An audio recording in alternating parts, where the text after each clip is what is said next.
남친이 싸준 도시락 쓰레기통에 버린 여자.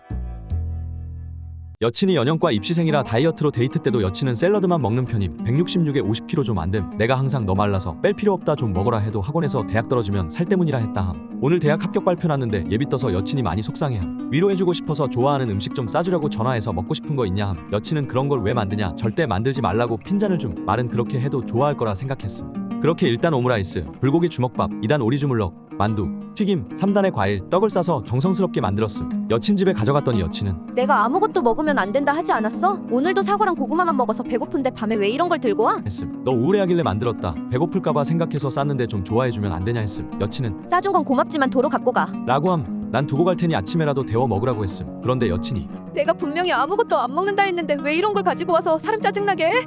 라며 소리를 지르면서 너 주려고 한 건데 안 먹을 거면 버리라 했더니 눈앞에서 도시락을 쓰레기통에 다 부어버림. 그날 후로 연락이 안 옴. 아니 이게 애초에 내가 그렇게 잘못한 일인가? 10년지기 친구 모친상 장례식에 못 가겠는 이유. 친한 친구 부모님 돌아가셨는데 어떡하지? 내가 장학금이 중요해서 전공은 끝내놨는데 교양은 당장 월요일 시험 전날 하려고 남겨놨거든. 중간도 이 방식으로 1등해서 이번에도 이 방식으로 하려고 일요일로 계획 잡아놨는데 멘붕이야. 내가 강원도 출신이라 장례식장도 강원도를 왔다 갔다 해야 하는데 그러면 100% 못 끝낼 것 같아. 전날에 12시간은 해야 돼. 어제 오후에 돌아가셔서 월요일 시험 끝나고 가면 이미 다 끝나 있을 텐데 어차피 화요일 전공시험 때문에 그때도 고민했겠지만 아직 카톡도 못 읽고 있어. 미치겠다. 10년지기라 아줌마랑도 잘 아는데 갑자기 교통사고를 당하셔서 사실 학점은 상관없고 장학금 때문이라. 사귄 지 1시간 만에 차인 남자. 내 친구 썸녀랑 사귄 지 1시간 만에 헤어짐. 친구가 썸녀한테 고백하려고 만반의 준비를 다해서 꽃다발이랑 목걸이 같은 걸 준비했었음. 썸녀한테 고백하고 그 고백을 받아줘서 미친듯이 기뻤대. 그리고선 주변에 돌다가 노점상에서 파는 와플 사서 벤치에 앉아서 먹다가 와플에 있던 생크림이 여자친구 치마에 떡하니 떨어진 거임. 그래서 자기 가방에 있는 물티슈로 치마 닦아줬는데 그때부터 뭔가 여자친구 얼굴이 어둡고 심상치 않아서 친구는 하긴 치마에 얼룩이 생겨서 기분이 안 좋겠지 했는데 버스 정류장 앞에서 이별 통보를 하더래. 그래서 벙쪄서 왜? 라고 물으니 나중에 이야기하자고 집에 갔는데 문자가 왔대. 문자 내용이 치마 닦아준 건 고마웠는데 그렇게 아무렇게나 쓴 물티슈를 화단에 버리는 모습에 실망했다 라는 게 이유였대. 내 친구는 어이가 없어서 술자리에서 이게 이별 사유가 되는 거냐 물었고 우리는 그 이야기 듣고 다 박장대소함. 그때부터 뭔가 우리도 이유는 모르겠는데 공중도덕을 잘 지키려고 노력하게 됨. 다들 명심해라. 지키지 않는 공중도덕은 이별까지 초래한다. 쓰레기 아무데나 버리지 마라. 45살 소개해줘서 기분 나빴던 40살 여자. 여자가 40살인데 45살 소개하면 기분이 나쁜가요? 저도 남편이랑 5살 차이인데. 참고로 여자는 월 250 정도 벌고 지방전문대에 졸업 키 150에 집안은 가난해요. 남자는 중견기업 과장이고 45세 유복한 편. 지방 국립대 졸업, 신도시에 아파트 있고 나머지 재테크로 현금 자산도 꽤 보유하고 있는 걸로 아는데 키 175에 외모는 평범해요. 근데 여자분이 중견기업 다니는 사람 만나려고 이 나이까지 결혼 안 했겠냐고 게다가 5살이나 많은 사람을 이러면서 대체 누구 머리에서 나온 거냐며 엄청 화를 냈다네요. 중견기업이라고 하지만 이름 대면 오 괜찮은 곳이네 할 만한 회사예요. 저는 솔직히 이렇게 욕을 먹을 만큼 잘못했다고 생각 안 하는데요. 객관적으로 화낼 만큼 기분 나쁜 스펙인가요? 새 남친 만나도 못 있겠는 6년 만난 전 남친.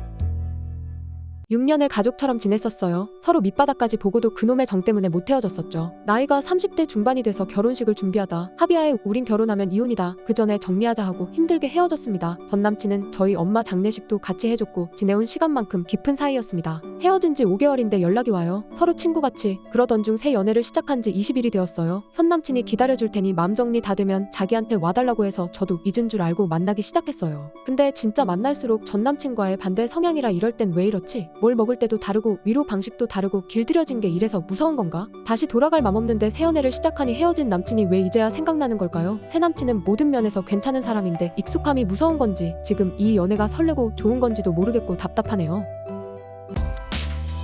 가성비충 도와줬다 큰 코 다친 남자. 아는 지인이 가성비 좋은 노트북 추천해달라고 해서 온보드 램 여부랑 CPU 회사 대기업 AS 여부 같은 특징 정리해서 몇 개 알려줬는데 사진 한 장 보내면서 다른 사람이 이 노트북 추천하는데 괜찮냐고 물어봄. 여기서 그냥 그거 사라고 했었어야 했음. 할인 언제 하냐고 물어봐서 빅스마일 데이 전이라 카드 발급부터 구매 시간까지 알려줌. 할인 최대 적용 안 되는데 어떻게 하는 거냐고 물어봐서 쿠폰이랑 카드 할인하면 된다고 해도 모르겠다고 계속 나보고 봐주라고 함. 윈도우 어떻게 까냐고 물어봐서 윈도우 직접 설치해야 하는 프리도스 설명하고 윈도우 깔린 제품도 알려줬음. 인터넷 안 되는데 드라이버 같은 거 어떻게 하냐고 물어봄. 그리고 나중에 문제 생기면 또 물어봐도 되냐고 하더라. 이 사람이 산 건 50만 원대 노트북인데 도와준 성의로 받은 건 아무것도 없음. 전에 한번 당한 적 있었지만 30대 남자라서 적당히 추천하면 알아서 잘 사겠지라고 방심한 내 잘못이긴 함. 혹시라도 누가 컴퓨터 관련해서 물어보면 절대 모른다고 해라. 이런 사람 특징이 자기가 사는 제품의 가성비만 생각하고 도와주는 사람의 시간 가성비는 생각 안 함. 금연 최면 치료 받은 썰. 최면 치료로 금연에 성공했다는 친구가 있어서 나도 해볼까 하는 생각에 20만 원 정도 내고 3번을 갔음. 당신은 담배를 물고 있습니다. 입에 물고 있는 담배는 가장 싫어하고 끔찍한 것으로 변합니다. 대충 이런 내용이었는데 나는 알록달록하고 징그러운 호랑거미를 상상했음. 치료를 받고 나서 담배를 물 때마다 호랑거미가 입에 들어갔다는 생각에 너무 역겨운 거임. 그래서 와 이거 효과 좋네 하고 감탄하면서 한동안은 안 폈음. 근데 서서히 인내심의 한계가 오면서 눈 딱 감고 호랑거미를 입에 물었고 그게 2번, 3번이 반복되면서 난 더 이상 호랑거미를 무서워하지 않게 됐음. 결국 난 거미에 대한 공포를 극복했고 호랑거미를 입에 대보라고 하면 대볼 수 있을 정도로 거부감이 사라진 상태임. 전업주부 아내 돈 벌어오라는 남편. 오늘 아침에 남편에게 새해 소원이 뭐냐고 물었더니 너 나가서 돈 벌어오는 거. 이 말 한마디 딱 하네요. 결혼 전에는 맞벌이 안 시키겠다고 해서 결혼해줬더니 결혼 2년 지나니까 돌변하는 남편. 남편이 주류업을 해서 경제적으로 풍족한 편인데 저런 재수없는 말을 짓거리니까 토가 쏠리네요. 친구가 그냥 씹으라는데 마음에 계속 걸리면서 화가 치밀어 오르네요. 전업주부 2년 지나서 그러는 거 보니까 글쓴이가 제대로 안 하고 놀러 다녔나 보네. 진짜 싫다. 처녀 때는 좋다고 하면서 결혼해달라고 해놓고 이제 와서 그럴 거면 애초에 돈 버는 여자랑 결혼하던가. 나 같으면 자존심 상해서라도 나가 돈 벌겠다. 무인 가게들 때문에 곤란한 경찰. 경찰 친구랑 오랜만에 만났는데 몇 년 전부터 무인 가게들 때문에 골치라네요. 절도가 너무 빈번하게 일어나는 데다가 업주들이 무관용한답시고 죄다 신고해버리는데 심지어는 아이스크림 실수로 바코드 하나 안 찍은 것도 신고한다더군요. 아무리 잡스러운 것도 조사는 해야 하니 업무 부하가 크다네요. 무인 점포들은 보다 보면 인건비와 보안 관련 비용을 일반 시민들에게 전가시키는 게 아닌가 싶습니다. 본인들이 알바나 경비를 고용했으면 안 일어났을 일들인데 인건비 세이브로 인한 이득은 업주가 먹고 그로 인해 발생한 문제는 경찰이 책임지게 해서 행정 서비스의 과부하를 만드는 거지요. 경찰이 무인 아이스크림 가게 경비원이 아닌데 아이스크림 한두 개, 과자 한두 개 매일매일 절도 일어나는 걸 다 신고해버리니? 경찰관이 거기에 발이 묶이는 게 맞는 건가요? 딸 인스타 팔로우해서 계속 보는 아빠. 해외에서 유학 중인데 아빠가 갑자기 인스타 계정을 만들어서 딱 나랑 내 동생만 팔로우 하셨더라고. 그리고 막 내 인스타 스토리도 보시고 게시물에 죄다 좋아요 누르시고 물론 내가 뭐하고 지내나 궁금하신 건 이해가 가는데 그러실까봐 적어도 전화 일주일에 2번씩은 꼬박꼬박 드렸거든. 난 뭔가 집 밖에서 갑자기 아빠한테 내 사생활 하나하나 다 감시당하기 시작하는 기분이 들어서 좀 그렇더라. 그렇다고 아빠한테 인스타 지워달라 팔로우 끊어달라고 하기에도 좀 그렇고 이제 뭔가 인스타도 불편해서 맘대로 못할 것 같아. 어떡하면 좋을까? 드라마 같은 친오빠의 여친 첫 만남 썰. 친오빠가 지 친구들이랑 영화 보러 기다리고 있는데 웬 여자가 지품에 부딪힘. 여자가 죄송합니다 하면서 올려다보는데 살면서 누구 보고 예쁘다고 느껴본 적이 없는데 처음으로 그렇게 느꼈대. 영화 봐야 하는데 자꾸 여자가 생각나서 안절부절하다가 오늘 놓치면 안 될 것 같아서 결국 친구들 버리고 영화 보다 말고 나가서 무작정 아까 부딪힌 곳으로 가는데 그 여자가 서 있었대. 얘기 들어보니까 여자도 똑같이 기다리려고 한 거라고. 3년째 사귀다가 곧 결혼하는데 웃긴 건 둘 다 대화하자마자 이 사람이랑 결혼할 것 같은데. 하는 생각이 들었대. 둘 다 만난 지 3일 만에 사귀고 결혼골이나 뭔가 나도 운명 같은 사람 만나보고 싶다. 이거 보고 내일부터 CGV 여성 전용 블로커 하기로 했다. 43살 남자한테 소개팅 까인 33살 여자. 원래 결혼 생각 딱히 없었는데 올해 사귄 남친이랑 헤어지고 혼자 되니까 갑자기 결혼 생각나서 여기저기 소개받고 있었어. 근데 웬 43살 남자 소개 들어와서 주선자 쌍욕하려고 했거든. 내가 33살인데 10살 연상 소개하는 게 말이 되나. 근데 저 남자가 서울에 건물이 여러 채 있는데 건물 시세 다 합치면 300억이래나 400억이래나. 아무튼 부자라고 하니까 한번 소개받아서 어떤 사람인지 봐볼까 정도 마음으로 소개받기로 했는데 저 남자가 안 한다고 했다고 주선자한테 카톡 왔다는 거야.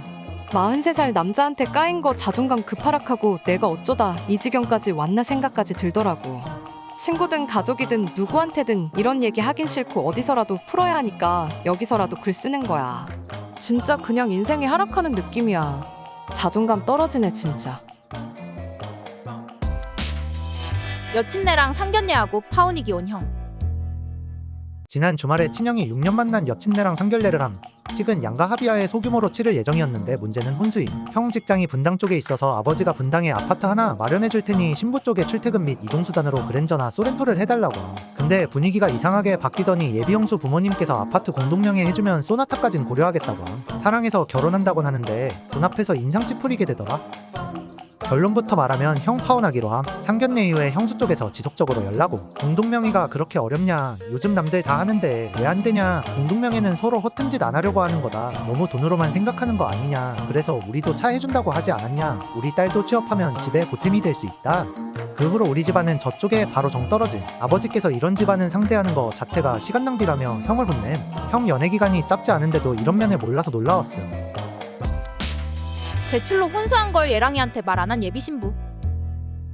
30대 예비부부로 10월식을 올릴 예정입니다. 올 5월부터 예비 신랑이 마련해준 아파트에서 같이 살고 있는 와중인데 혼수들은 제가 대출로 마련했어요. 저는 집에 도움 안 받고 나름 열심히 살았지만 계약직과 알바만 전전한 바람에 모은 돈이 거의 없었고 부모님께서 혼수를 도와준다 하셨지만 결국 사정이 어려워져 못 도와주셨습니다. 동생이 500만 원 겨우 해줬는데 부족해서 결국 3천만 원 은행 대출을 받았어요.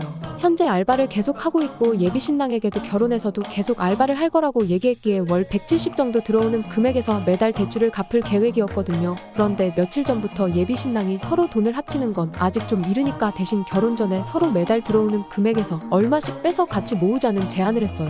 그러면 제가 매달 원금 이자를 갚는 데 차질이 생기는데 어쩔 수 없이 대출을 받은 걸 얘기해야 할까요? 저는 제가 받은 대출인 만큼 제가 조용히 갚으려고 했는데 타이밍도 너무 늦은 느낌이라 죄인 마냥 어떤 식으로 얘기해야 할지 막막합니다. 어떻게 해야 현명한 방법일까요?